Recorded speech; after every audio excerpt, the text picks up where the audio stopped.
Hello বন্ধুরা, চলে এসেছি আবার একটা নতুন ভিডিও নিয়ে। আর এখন দেখো সকাল সকাল আমরা রেডি হয়ে গেছি, একটা জায়গায় কিন্তু আমরা যাচ্ছি।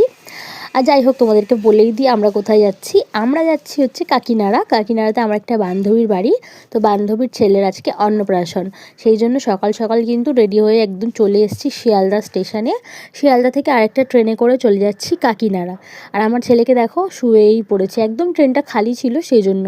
আর এই যে দেখো আমাদের গোপাল সোনা, এই গোপাল সোনাই কিন্তু আজকে প্রথমবার ভাত খাবে। আর দেখো এখানে ডেকোরেশন করা হয়েছে, এখানেই স্নান করানো হবে এবং খাওয়া হবে।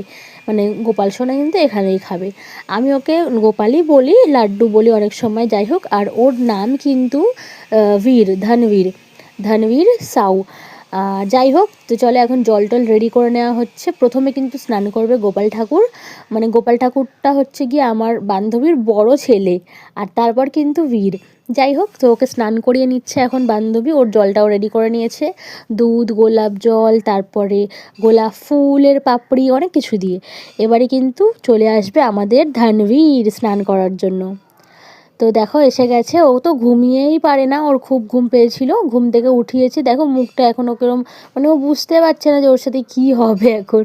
যাই হোক, সবার দিকে দেখছে তাকিয়ে তাকিয়ে। এখন ওকে হলুদ মাখানো হচ্ছে, তারপরে কিন্তু স্নান করানো হবে। আর তোমরা সবাই ওকে আশীর্বাদ করো যেন ও ভালো থাকে আর সুস্থ থাকে। সবাই মিলে এখন হলুদটা লাগিয়ে নিচ্ছে, সবাই একটু একটু করে লাগিয়ে দিচ্ছে। আর এখন তো একটু একটু ঠান্ডাও পড়ে গেছে, সেই জন্য মানে তাড়াতাড়ি করে ওকে স্নানটা করিয়ে উঠিয়ে নেওয়া হবে। যাই হোক, দেখো এখন আবার কৃষ্ণ ঠাকুরের মাথায় কিন্তু আবার এখন পালকও চলে এসছে, এবার পুরো গোপাল ঠাকুর লাগছে, তাই না বলো? যাই হোক, চলো ওকে আগে স্নানটা করিয়ে নিক। এই পার্টে তোমাদের সাথে শেয়ার করব শুধু ওর স্নান করাটাই। আর এর পরের পার্টে শেয়ার করব তোমাদের সাথে ওর খাওয়া দাওয়া, মানে ওকে ওর মামা খাইয়ে দেবে, সেই ক্লিপসগুলো তোমাদের সাথে শেয়ার করব। একবারে তো এত বড় ভিডিও শেয়ার করতে পারবো না, তাহলে তো আর শর্টসে দিতে পারবো না। যাই হোক, তো এই ভিডিওটা কেমন লাগলো অবশ্যই কিন্তু জানিও। আর দেখো মুখটা কি সুন্দর করে আছে, আর জলটা গরমই ছিল, ঠান্ডা ছিল না। তবুও একদম ও শান্ত হয়ে বসেছিল। আমরা তো ভাবছিলাম ও খুব কান্নাকাটি করবে, কিন্তু অতটাও কাঁদেনি, চুপচাপ শান্ত হয়ে বসেছিল। খুব শান্ত ছিল, খুব ভালো ছেলে।